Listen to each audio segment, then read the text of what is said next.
하나님, 부족한 종이 하나님의 말씀을 대언할 때에 겸손과 온유하게 하시고 하나님의 그 애통한 마음을 하나님의 마음으로 전달할 수 있게 하여 주옵소서. 제 허물은 가로워 주시고 오직 예수 그리스도의 그 의의 옷을 저에게 입혀 주옵소서. 예수님 이름으로 기도드립니다. 아멘. 우리 신대원 3학년 전도사님들은 가을 낙엽 떨어지는 소리 무서워질 때 옵니다. 그렇죠? 가을에 낙엽은 떨어지는데 청빙 이력서 넣었는데 답은 없고 이제 연말되고 해가 바뀌면 그때는 정말 초조해지죠. 그렇죠? 그럴 때는 우리가 어떤 생각이 얼른 듭니까? 야, 내가 좀 스펙이 좀 있었으면은 아내를 말로 좀 명문대학을 나오고 또 장신대를 나왔더라면 내가 이런 어려움을 겪지 않았는데 라면서 스펙에 대한 어떤 그런 생각이 들 겁니다. 그런데 이게 어떤 교회 현실이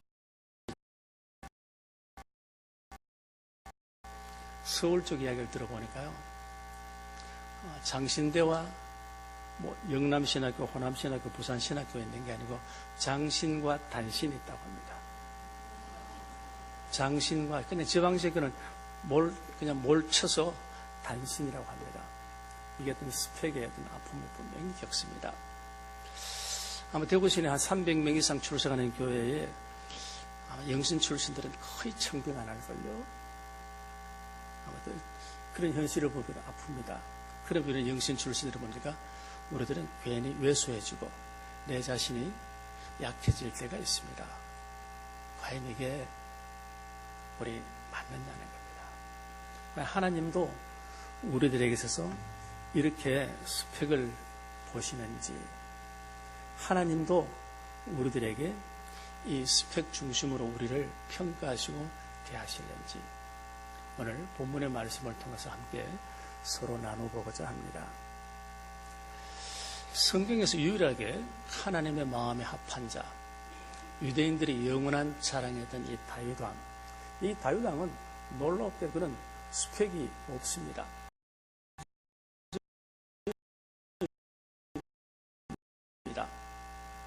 그의 직업은 목동입니다. 종교식적으로 불량한 천직 목동 출신입니다.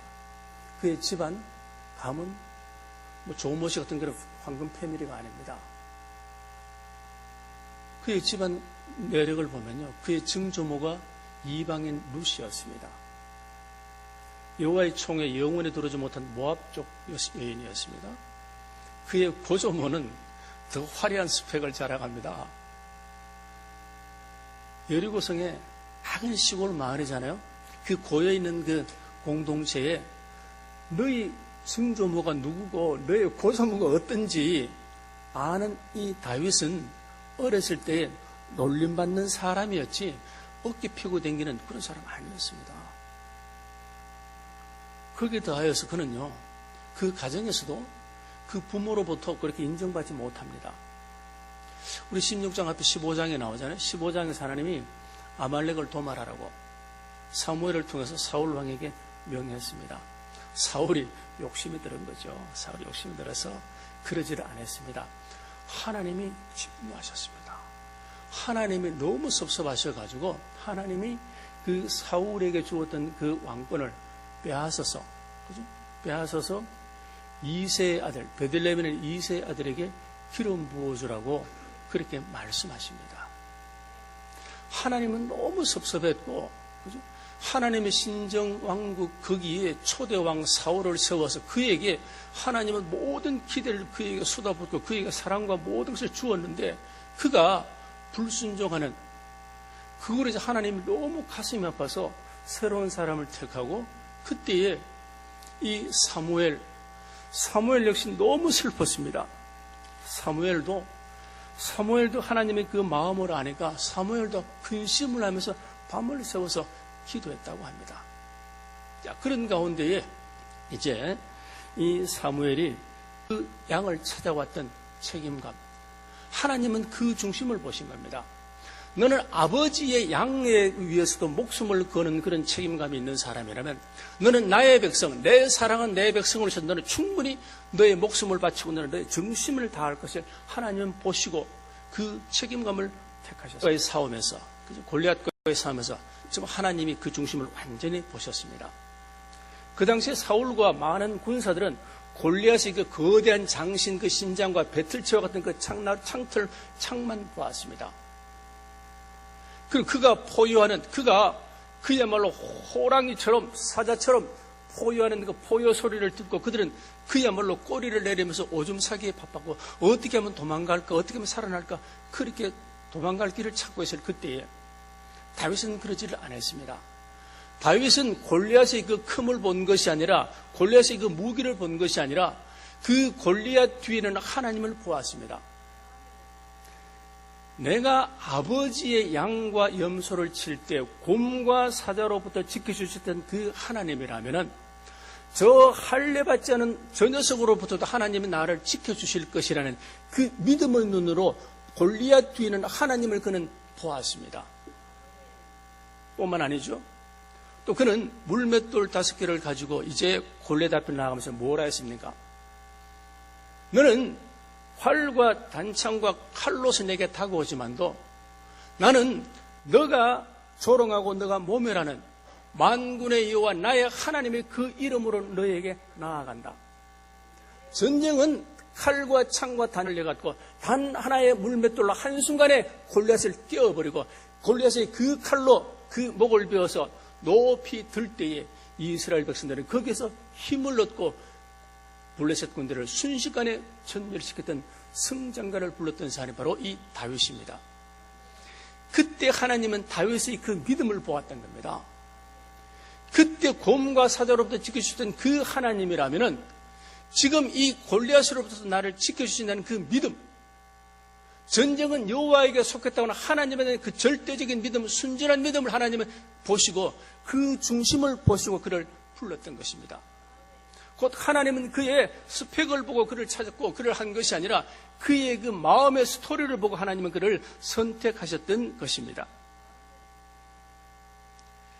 그러면서 하나님은 스펙 없는 다윗에게 이제 스펙을 만들어주기 시작합니다. 그로부터 그는 어떻게 됩니까? 왕의 사위가 되었습니다. 천부장이 되었습니다. 병기든 자가 되었습니다. 군대 장관이 되었습니다. 정말 그에게는 전혀 상상할 수 없던 그 스펙을 하나씩 붙여서 그에게 스펙의 사람으로 만들어줍니다. 그런데 이게 바로 화가 되었습니다. 왜 그렇습니까? 내가 블레셋과의 싸움에서도 이겼네. 모압과 싸움에서도 이겼네. 주람이 생겼고 그가 천부장이 되고 군대 장관이 되고 병기든 자가 되니까 어린 그 소년의 마음에 교만함이 서서히 삭트기 시작합니다. 그럴 때에 이제 블레셋과의 전쟁에 싸우고 돌아올 때에 그 예루살렘 성내에 수많은 여인들이 환호했습니다. 사울은 천천히요, 다윗은 만만이다. 그것을 듣는 순간은 사울에게는 시기와 질투가 불일 듯이 일어났지만 그 반대로 이 다윗에게는 마음의 교만, 자기의가 드러나기 시작합니다. 충분히 그럴 수 있잖아요. 그런데 하나님은 교만한 자를 결코 쓸 수가 없습니다. 하나님은 다윗에게 생기는 그 교만을 끊기 위해서 그로 하여금 광야로 내어보냅니다. 광야. 우리가 다윗의 광야가 어떻습니까? 그 유대 광야. 그 유대 광야에서 매일마다 새벽마다 그 이슬을 먹고 들나귀처럼 승냥이처럼 그 광야에 쫓겨다녔던 그 다윗에게 있어서는 하나님이 아니면 살 수 없는, 하나님이 자기의 존재 의미가 될 수밖에 없는 그런 환경이었습니다. 그러니까 사람들이 부러워하던 천부장, 자기가 알게 모르게 사였던 그던 군대 장관, 왕의 사위라는 그 모든 스펙들이 전혀 자기의 생명과는 자기의 목숨과는 아무 관계없는 것이라는 걸 알고 다윗처럼 배설물처럼 여기면서 하나씩 둘씩 버리면서 하나님을 채우고 그 내가 만났던 예수님을 채워나갔던 것처럼, 버리고 채웠던 것처럼 이 다윗 역시 그가 자랑했던 그 모든 세상의 스펙을 하나씩 버림과 동시에 하나님이 그 안에 들어오기 시작을 했습니다. 그가 한참 쫓겨다니는 그때에 그일라성에 블레셋 사람들이 쳐들어왔다는 이야기를 들었습니다. 자기 동족이 아픔 당하는 것을 보고 자기도 지금 쫓겨다니는 그 형편에 자기도 언제 사울의 칼날이 자기 목에 날아갈지도 모르는 그 순간에 하나님 앞에 하나님의 공의 의분을 가지고 기도합니다. 하나님, 제가 저 그일라성을 칠까요? 어떡할까요? 하나님, 내가 너에게 내 손에 준다고. 그는 작은 일 하나하나에 하나님 앞에 기도하는 기도의 영성으로 변했습니다. 세상학교는 사람을 교만하게 해줍니다. 광야학교는 사람을 겸손과 온유하게 하였습니다. 모세의 온유가 온 세상에서 가장 승했다 했던 그 온유는 원래 타고난 온유가 아니라 길들여진 온유였습니다. 마찬가지로 이 다윗도 일을 하던 그 교만이 광야에서 들나귀처럼 쫓겨다니는 그 아픔 속에서 3,000명의 그 특공 정예병이 날마다 자기를 노리는 그 가운데에 그가 생겼던 것은 하나님이 아니면 살 수 없다라고 하는 기도의 영성이 그에게 생겼고, 그 광야의 영성, 기도의 영성은 약할 그때 네가 강함이라고, 자기가 약하면 약할수록, 위기에 처하면 처할수록 하나님의 밖에 보이지 않았고, 자기의 절대 절망 속에서는 절대 하나님을 바라볼 수밖에 없는 그 영성 속에서 그는 하나님의 부르짖었고, 그 부르짖었던 것이 한 편 한 편이 시편으로 남았고, 오늘날 우리들은 그것을 보고 감동하며 그것을 보고 우리는 은혜를 입지 않습니까? 하나님은 그에게 하나님 제일주의, 하나님 절대주의, 하나님 없으면 살 수 없습니다는 그 스토리, 그 중심으로 완전히 변화시킨 다음에 하나님은 그를 이스라엘의 절대적인 성군, 하나님 마음에 합한 자로 사용해 주셨습니다. 우리 목회자에게 진정으로 필요한 것은, 정말 우리 목회자에게 필요한 것은 어떤 세상에 내가 어느 대학을 나왔다, 내가 무엇을 했다, 그것이 우리들의 스펙이 아니라, 내게는 어떤 의의가 없습니다.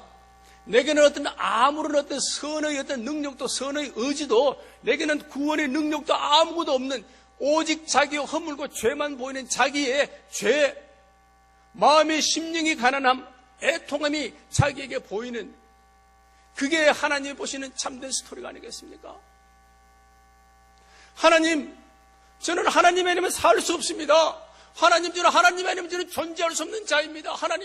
하나님 불렀을 때에 마치 목마른 사슴이 시냇물을 갈급하는 것처럼 하나님 아니면 살 수 없다고 하나님을 날마다 부르짖었는데 하나님의 음성이 들려지지 않습니다. 하나님이 보이지 않습니다. 하나님이 도와주지 않습니다. 내가 우로 보아도 하나님이 계시지 않고 좌로 보아도 계시지 않고 하나님 어디 계십니까? 했던 그 욥과 같은 그런 마음, 그런 심령, 그런 영적인 광야를 경험한 사람, 그런 갈급을 경험한 사람이 정말로 스토리를 가진 사람이요, 하나님은 그런 자를 쓰지 않겠습니까? 하나님의 쓰신 자는 내 능력으로 내가 무엇을 할 수 있다고, 내가 무엇을 이루겠다고 하는 사람을 쓰는 것이 아니라, 하나님, 저는 학력이 부족합니다. 저는 지혜가 부족합니다. 하나님이 도와주시다면서 날마다 기도의 골방에 들어서 하나님의 엎드려 기도하는 자. 하나님, 저에게는 의의가 없습니다. 저에게는 선이 없습니다. 저에게는 능력이 없습니다. 하나님 아니면 안 됩니다고 날마다 그 기도의 골방에 들어서 하나님 앞에 처절하게 무릎 꿇고 기도하며 눈물 흘리는 그 주의 종, 그 선지 성도를 하나님이 찾고 계시지 않겠습니까? 세상이 참 악합니다.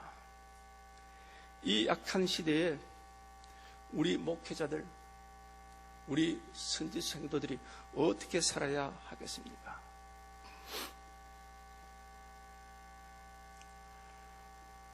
저는 얼마 전에 가슴 아픈 일을 보았습니다. 먹지 못해요. 굶주림을 피해서 목숨을 걸고 탈북해서 우리나라에 들어왔던, 굶주려서 죽었습니다. 기자가 그 집을 보니까 살 한 톨이 없습니다. 고춧가루 그냥 몇 개. 거기에 가슴이 얼마나 미어졌는지 모릅니다. 그럼 이 여인은 교회를 다녔다는 겁니다. 그는 어떤 교회인가 교회를 다녔고 그 교회는 담임 목사님이 계시고 구역장이고 장로님 권사님이 계셨지만 아무도 그 여인에게 그 아들에게 관심을 가지지 않았기 때문에 그 두 사람은 굶어 죽었습니다. 굶주림 다음에 탈목숨을 걸고 탈북했던 사람이 이 땅에 와서 굶어서 죽었다는 이 사실, 그가 교회 다녔다는 그 사실, 지금 저와 여러분들은 우리는 어떻게 보아야 됩니까? 과연 이것이 정상적인 한국 사회고 이것이 정상적인 우리 교회입니까? 한 여인과 한 아들은 마지막까지 굶주려서 서서히 의식이 흐미지 않아 죽어가는 그 가운데서도 어쩌면 그 교회 담임 목사님은 자기가 이뤘던 그 성취 성공, 내가 대형교회를 이뤘다, 우리 교회는 출석교인이 몇만 명이다, 몇천 명이다, 몇백 명이다, 지금 내가 어떤 차를 타고 다니고 내가 내가 노회장이다, 어떤 그런 정치적인 스펙을 자랑하고 자기 교인 수를, 머리수를 자랑하는, 그러면서 한 영혼에 관심을 가지지 않는 것, 이게 오늘날 우리 목회자의 모습이 아닙니까? 그게 바로 저는 저의 모습이라고 저는 저 모습을 거기서 보았습니다. 하나님이, 구약의 하나님은 어떤 하나님이었습니까? 고아와 과부와 나그네의 하나님이었습니다. 가난한 자, 사회적으로 소외된 자, 가슴 아파 눈물 흘리는 자의 하나님이라고 하나님 분명히 말씀하셨습니다. 그럼 우리 시대의 나그네가 누구겠습니까? 우리 시대의 나그네 탈북자 세트민들이 아닙니까? 외국인 근로자들이 아닙니까? 또 우리들의 시대의 가난한 자, 고아와 과부가 어떤 사람입니까? 경제적으로 어려워서 힘들어하고 어려워하는 얼마나 많은 사람들, 세상에 속고 사람에 속고 그 상처 많은 그 영혼들에게 다가가서 그와 그의 이야기를 들어줘 그와 함께 눈물을 흘리며 그와 함께 엎드려서 기도할 수 있는 그런 시대의 선각자, 그런 시대의 선지자, 그런 시대의 사명자 하나님은 우리들에게 요구하고 있음에도 불구하고 우리는 지금 어떻게 살아가고 있습니까? 하나님은 사울을 버렸다고, 하나님은 사울을 버리고 사무엘은 그 하나님의 마음을 생각하면서 근심하며 분노하며 기도하던 그때에 사울은 어떻게 했습니까? 내가 아말렉과의 전쟁에 승리했다고 그 승전 기념비를, 자기 기념비를, 승리의 기념비를 갈멜에 세우고 있었습니다. 지금 하나님은 슬퍼하고 이 사무엘은 근심하며 눈물을 흘리고 기도하는 그때에 사울은 자기의 승리의 기념비를 갈멜에 세웠던 것처럼 지금 내 주변에는 수많은 영혼들이 죽어가고 너무나 많은 사람들이 이 경제적으로 어려운 시대에, 아픈 시대에, 고독사가 많은 시대에, 이 외로운 시대에, 이 가난한 이 시대에 수많은 사람들이 눈물을 내가지고 내가 어떤 교회를 이루었다는 그것을 자랑하고 사는 그런 사울과 같은 그런 사람이 어쩌면 저인지도 모릅니다. 어쩌면 여러분인지도 모릅니다. 여러분들 왜 신학교에 왔습니까? 여러분들이 신학교에 왜 왔습니까? 이동훈 목사, 하용주 목사님, 이찬수 목사님, 나도 그런 스타가 되겠다고, 나도 그런 수천 수만 명의 존경받는 그런 목회자가 되겠다고, 훌륭한 설교자가 되겠다고 어떤 그런 마음으로 우리는 오지 않았습니까? 그런 목사님도 필요합니다. 정말 훌륭하신 이찬수 목사님, 겸손한 그런 이찬수 목사님도 필요하고 이동원 목사님도 필요합니다. 그러나 어쩌면 우리 시대는 그런 훌륭한 큰 목회자일 뿐만 아니라 눈물을 흘리는 자들 그 가슴을 닦아주는 자, 그의 눈물을 닦아주고 그와 함께 울어줄 수 있는 자, 그와 함께 슬퍼할 수 있는 그런 작은 목회자들이 더 필요하지 않겠습니까? 제가 스펙을 이야기했던 이유는 제가 스펙의 서름을 누구보다도 내가 느꼈던 사람 중에 하나입니다. 제가 시골 개척교를 하는 중에 42살에 위암이 걸렸어요. 우리 큰 놈이 그때 5살 때였어요. 둘째 놈이 뱃속에 9달 되었을 때 하나님은 처참하게 그때 저에게 위암이라고는, 저는 그때 정말로 죽음이 코앞에 왔습니다. 위를 다 절단했습니다. 기적적으로 살아났습니다. 너무 감사했습니다. 하나님 나를 살려준 이 은혜에 어떻게 제가 보답할까요? 자기 의에 차서 이 시골보다 더 어려운 목회가 없겠습니까? 더 힘들고 어려운 그런 곳이 없습니까? 더 가난한 자들이 없습니까? 찾던 중에 논산 예수마을이라고 하는 무위탁 노인 공동체 원목을 뽑는다는 이야기를 듣고 그 길을 덜렁 갔습니다. 갔더니 저에게는 3,000평의 농사가 있었습니다. 노인들이 저에게 치매 노인들 또 80, 90된 어떤 환자들 10여 명이 저를 기다리고 있었습니다. 어쩌면 사실은 저보다 우리 아내를 기다리고 있었습니다. 우리 아내는 그 다음날 새벽에 그 식당 주방에 가서 고추장이 어디 있는지 된장인데 고추가 어디 있는지 모르는 그 상태에서 밥을 해서 그들을 먹이는 그런 생활을 하던 그때였습니다. 너무 힘들었습니다. 도시에서 자랐던 저는 농사 3,000평 지는데 저는 너무나 힘들었습니다. 가을에 접들면서 하나님, 내 좀 탈출해야 되겠습니다. 하나님, 내 좀 도망가야 되겠습니다. 힘들어서 못하겠습니다. 근데 사실 힘들었던 농사가 힘든 것이 아니고요.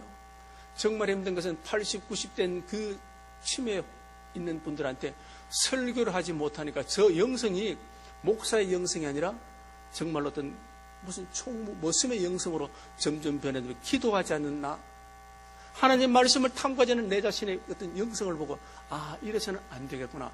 그러면서 제가 이제 일반 목회로 돌아가기 위해서 이력서를 써서 몇 군데 교회를 냈습니다. 큰 교회는 아예 내지도 못하고 그냥 시골 어떤 면에 있는 그런 교회 몇 군데를 냈는데 이 이력서를 쓰면서 제가 얼마나 가슴 아팠는지 모릅니다. 영남신학교 2년 편입했던 것, 서울 장신대 목연 1년 다녔던 것, 성주에는 고아원 양로원 교회 1년 반 교육전도사 생활했던 것, 4년여 시골 농촌 개척교회 했던 것들, 그리고 이 예수마을 무이탁 노인공동체 노인들과 보냈던 1년. 제가 봐도 이 이력서는 어떤 당회원도 어떤 교회도 쓰지 않을 정말 하나도 쓸 수 없는 이 스펙에 너무 가슴이 아팠습니다. 저녁을 먹고 나면은 그 큰 강당, 우리는 그때 큰 강당에서 그 강당에서 이력서 한 줄을 쓸 것 없는 스펙 없는 나 자신이 너무 슬퍼서 통곡하며 울었습니다. 거기서 할아버지 할머니들은 자식들에게 버림받고 병들었던 그 몸이 아파서 하나님 앞에 통곡하며 울며 우리는 그 겨울을 여름날 논두렁에서 개구리들이 울듯이 저는 스펙 없는 나 자신의 그 슬픔으로 인해서 울기 시작했고 그 할머니들이 그 울음들이 우리는 마치 논두렁의 여름날의 그 개구리 울음처럼 그렇게 울으면서 하나님 앞에 절규했습니다. 정말 그때는 저는 절규했습니다.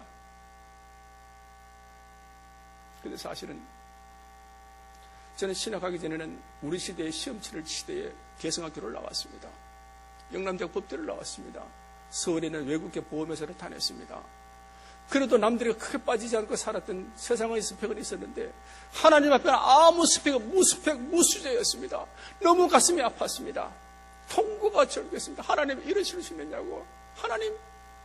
하나님이 이러실 수 있느냐고. 내 자신이 너무 불쌍했습니다.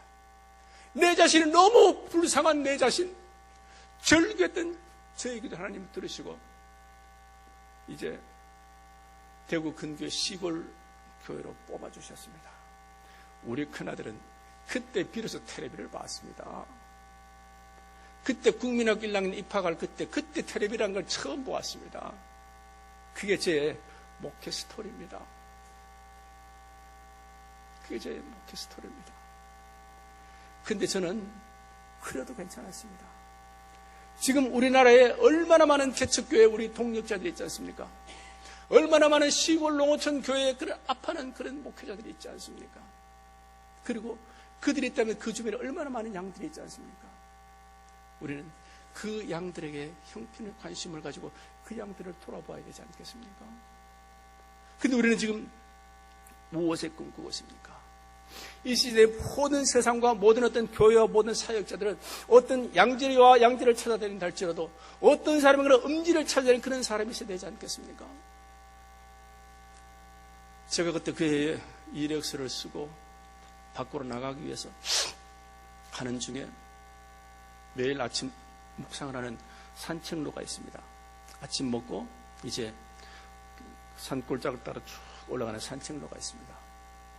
산책로를 쭉 따라 올라가다 보니까 살로름이 끼었는데 거기에 피라미들이 거기서 놀고 있는 거예요. 저를 딱 보면 민원들이 싹 도망가고 그럼 제가 바보입니까? 딱 나도 숨은 척하면서 딱 보면 또 나와요. 그러면서 그놈들 쳐다보면 하루 이틀 가다 보니까 그 얼음장 속에 있는 그 피라미드를 보면서 야, 참 이 생명력이 대단하다. 이 추운 겨울에도 이 녀석들은 그 얼음 밑에서 살아가는 그 피라미드의 생명력을 보면서 저는 생명의 신비를 보았습니다. 그런데 아차 생각해보니까 그 산골짜기와 저 밑에 개울과는 거리가 1km 이상입니다.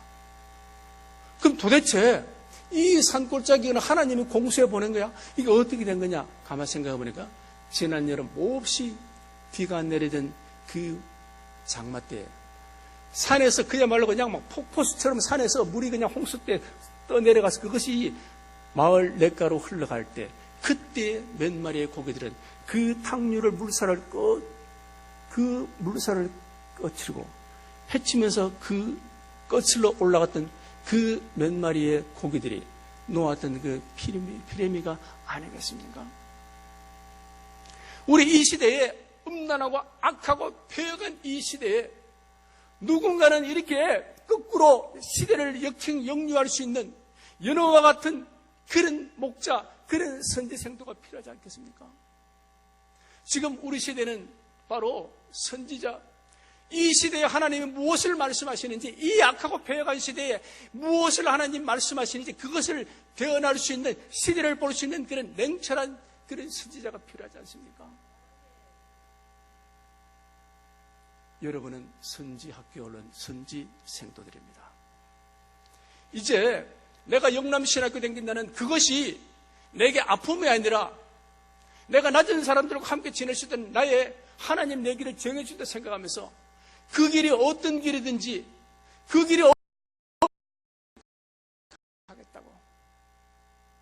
제가 한 번은 버스를 타고 가는 가운데 중국집 간판을 보고 신장기업 간판을 보고 충격을 받은 적이 있습니다. 그 간판에 뭐라고 써있냐면요, 태풍은 불어도 철가방은 달린다. 그죠? 태풍은 불어도 철가방은 달린다. 짜장면 중국집 주인도 자기의 그 일을 위해서 태풍은 불어도 철가방은 달린다고 했습니다. 여러분들, 내가 아무리 작은 목회를 한다 할지라도, 내가 아무리 이름 없는 목회를 한다 할지라도, 내가 들불과 같은 그런 인생을 살고 들불과 같은 그런 목회를 할지라도 내가 하나님 앞에 내가 바로 설 수만 있다면 그것이 참된 목회자, 그것이 이 시대에 필요한 선지생도가 아니겠습니까? 우리는 정말 무엇을 목말라야 됩니까? 스펙이 아니라 정말로 불러도 그 하나님의 이름, 하나님을 불러도 하나님이 보이지 않고 하나님이 들리지 않은 그 엽 같은 그것을 우리는 슬퍼해야 되지 않습니까? 이제 우리는 스펙이 없음으로 슬퍼할 것이 아니라 스펙이 없음으로 하나님의 부르셔서 하나님이 내 안에 거하는, 내 의와 내 능력과 내 지혜로 살아가는 자가 아니라 내 안에 나를 사랑하사 나를 위해 십자가 죽으신 그 예수님이 살아가는, 예수님과 동행하는 모든 분 되시기를 축원합니다. 그런 여러분들이 가는 그 길에 우리 주의 평강이 함께 하시기를 축복합니다. 기도하겠습니다. 하나님, 우리들에게 다윗의 영성, 광야의 영성, 기도의 영성, 무릎의 영성을 허락해 주시고 내 안에 느껴지는 그 하나님으로 사는 자들, 내 안에 계시는 주님으로 사는 우리 선지생도들, 사랑하는 전도사님들 되게 하여 주옵소서. 하나님, 오늘 전한 제 말씀 중에 인간의 소리, 인간의 말이었다면 우리 선지생도, 전도사님들의 그 머리 기억 속에 다 사라지게 하시고 하나님이 전한 그것만 기억나게 하여 주옵소서.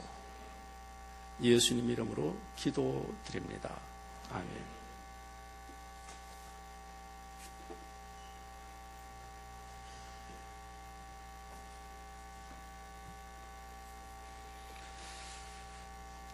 예, 말씀의 은혜를 생각하시면서 우리 파송의 노래로 하나님께 찬양드리겠습니다. 당 자리에서 일어나셔서 파송의 노래로 찬양드리겠습니다.